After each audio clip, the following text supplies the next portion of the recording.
What's going on, guys? So today we're back with another video diving deeper into the Rainbow Cup, and today we're actually going to be looking at a Pokemon that this has probably been like way overdue. This Pokemon I've talked about several times throughout the month already, just based on like team building and like how I feel like this Pokemon is one of the top contenders of the Cup, and it's just, I guess it had been kind of like widespread, like everybody kind of knew that.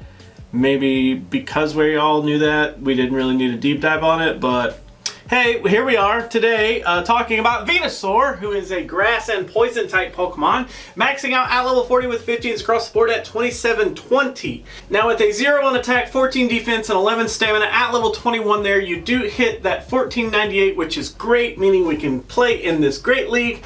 Now, according to my spreadsheets and all the numbers that I have ran, Venusaur only ranks 35th in bulk and 29th in stat product. So this is one of those cases where these numbers aren't super high. It's this area that really brings us back here. So of course all of this does come from our base stats here, which is a 198 on attack, 189 on defense, and 190 in stamina. And you know, that's pretty good for PvP. They're all right there near each other. They're just kind of in the wrong order for PvP. But anyways, so moving on to our moves. So we have some interesting debate already. So there are some people out there that really like Razor Leaf, and there are some people out there that really like Vine Whip.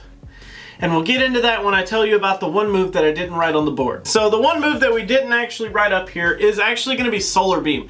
And the only reason that I didn't write it is because it is the most expensive move, even though it is the heaviest hitting move. With a freaking damage per energy ratio of 2.25. It's huge. It's going to hit hard.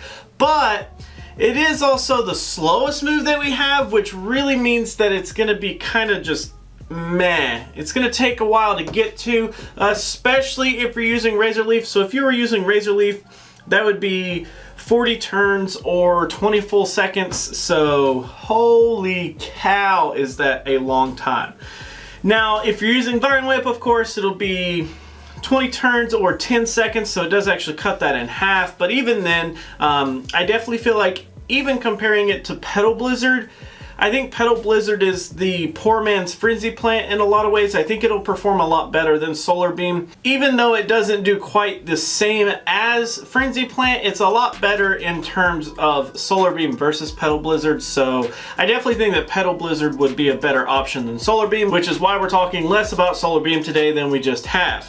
So let's actually start from the top and go over our fast moves here. So we do have Razor Leaf here, which is 2 energy per turn for 5.5 damage per turn. After you factor in stab though, it does get bumped up to 6.6 on the damage per turn, which is huge. Then we do have Vine Whip here for 4 energy per turn. We do have 2.5 damage per turn. After stab, it does get bumped up to 3 full damage. So it really kind of depends on your play style, which one of these moves that you want to go with. I feel like Razor Leaf is the more laid back, relaxed type move. Like, it's not as hectic. You just kind of whip in your Venusaur there and you just tap along and you're gonna just wreck certain Pokemon. You really will. You will just tear through a lot of things. But Vine Whip is the more hands-on, where you're tapping and you're tapping. Oh, I got a Frenzy Plant. Gotta tap up my Frenzy Plant. You know, it's one of those that you have to be a little bit more on your toes with. So depending on how you like to play, the numbers are extremely similar between the two. It's just that certain Pokemon, you can kind of eliminate shields from certain scenarios, whereas with Vine Whip, you're more relying on your charge moves, so you have to account for shields. Just kind of depends on which way you go. For the purposes of this video alone though, we are going to go with Vine Whip. In our charge moves though, we do have Sludge Bomb, Petal Blizzard, and Frenzy Plant. We've already talked a little bit about these bottom two, but we haven't mentioned Sludge Bomb. And you know, to be a poison type Pokemon, Venusaur only having access to one poison type move is kind of pitiful. Like, can we get this man like some, I don't know, like, can you imagine with Acid Spray how insane this Pokemon would be? God, that would be insane.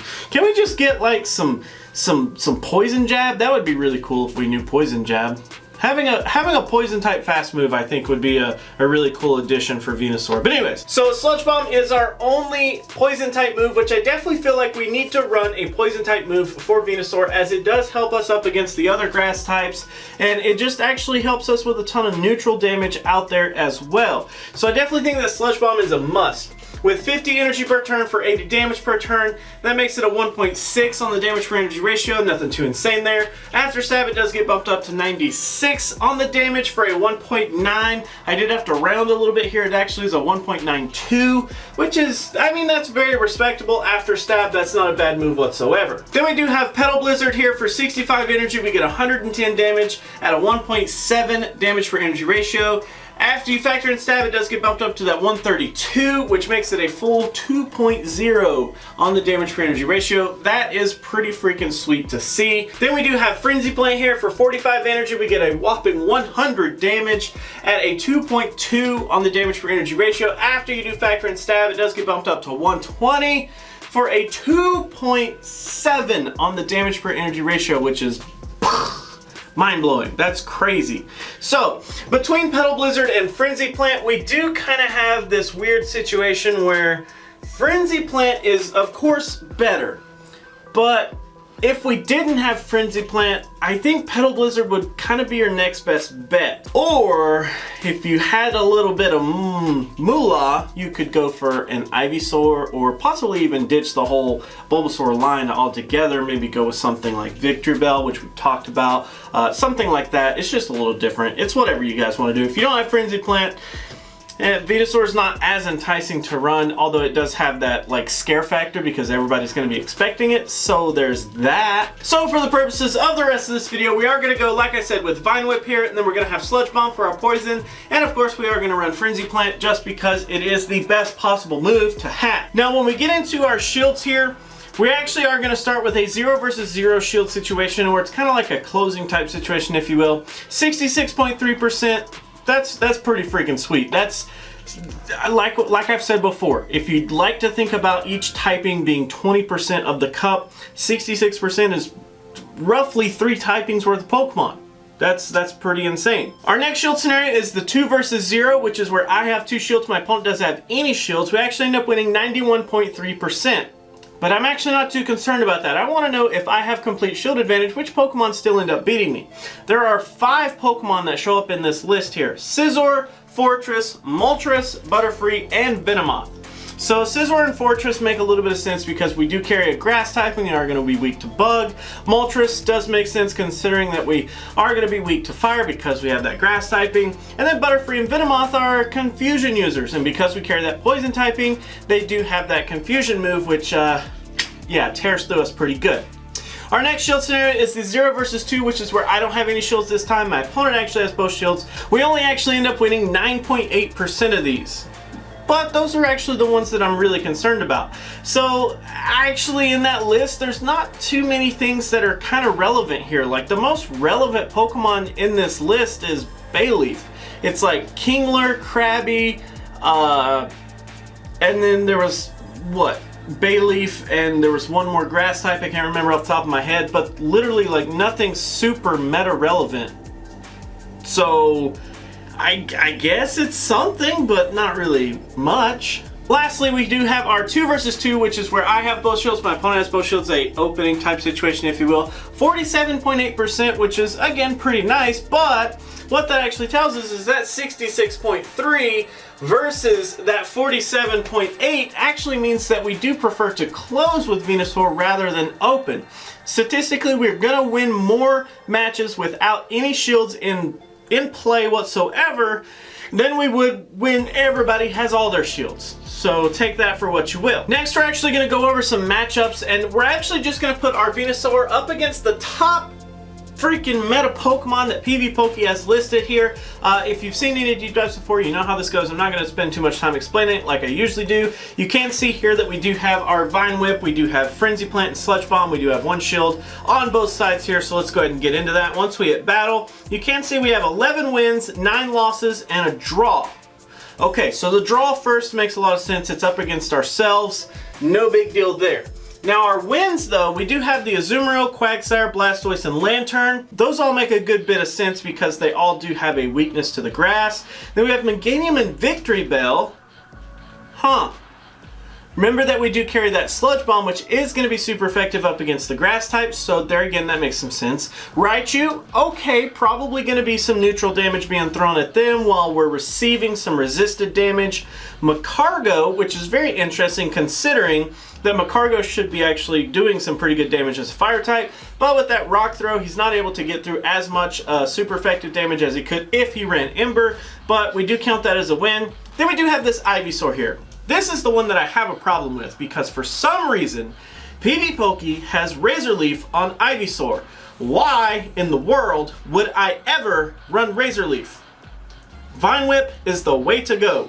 So as you can see, it does actually end, but you see over here where it has these two charge moves going off at the same time, if we give someone charge priority, it will actually end up giving that move away. So if we switch it around there, you can kind of see, depending on who has charge move priority, it is going to go to them. If Venusaur has it, Venusaur's going to win, whereas if Ivysaur has it, Ivysaur's going to win. So pay attention if you are running the Ivysaur, or if you encounter an Ivysaur with your actual Venusaur here, it could end up being pretty sticky.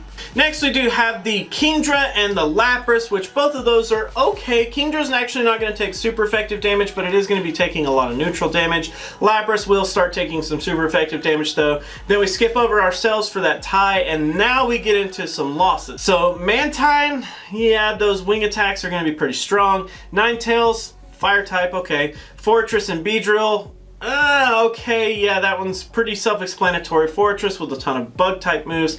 Beedrill actually hitting us for some freaking sweet poison damage. And then we do have Slowbro, Confusion User, Execute, Executor, both Confusion users. Charizard with the Fire Spin, and Venomoth with the Confusion as well. So, those are mostly self-explanatory.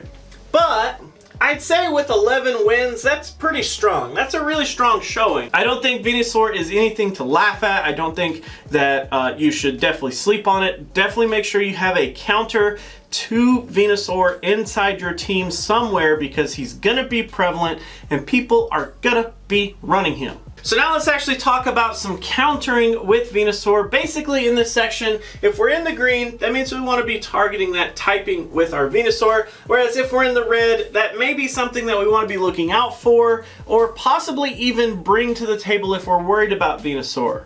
Here's a good section for you. So starting off with our green here, we do have the electric types, which as you can see, I have all written there. We literally win against every single electric type, which is great. Now, out of those, there's nothing really like too worrisome. I mean, Raikou kind of the hardest one that we go up against, but even then, it's not super duper close. Electric type, pretty okay. Next we have the grass types, which we actually only have 3 losses and 2 ties. So let's actually go ahead and scoot all the way down there. Our 3 losses are Celebi, Executor, and Vileplume. The Vileplume one's kind of interesting. The other 2 I can understand. Celebi has confusion, Executor has confusion. Vileplume though, running that acid, wow.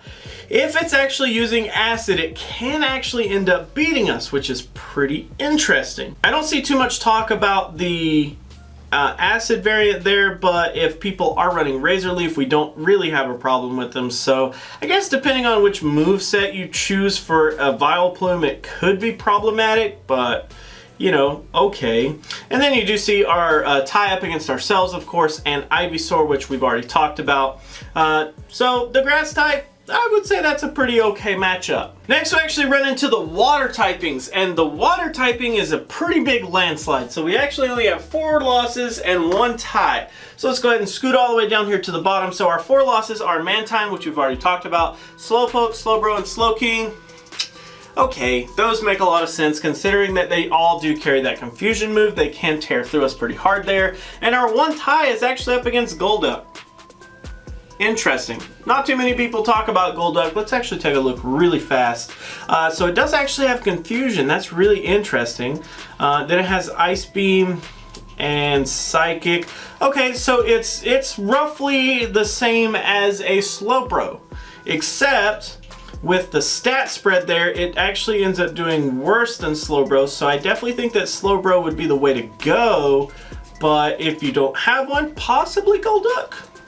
Maybe. Now we're going to get into the sections that we don't do that great up against. We're going to start with bugs here. We only have 4 wins, which, as you can see, Pineco, okay, whatever. Heracross, Parasect, alright, I guess. And then Pinsir.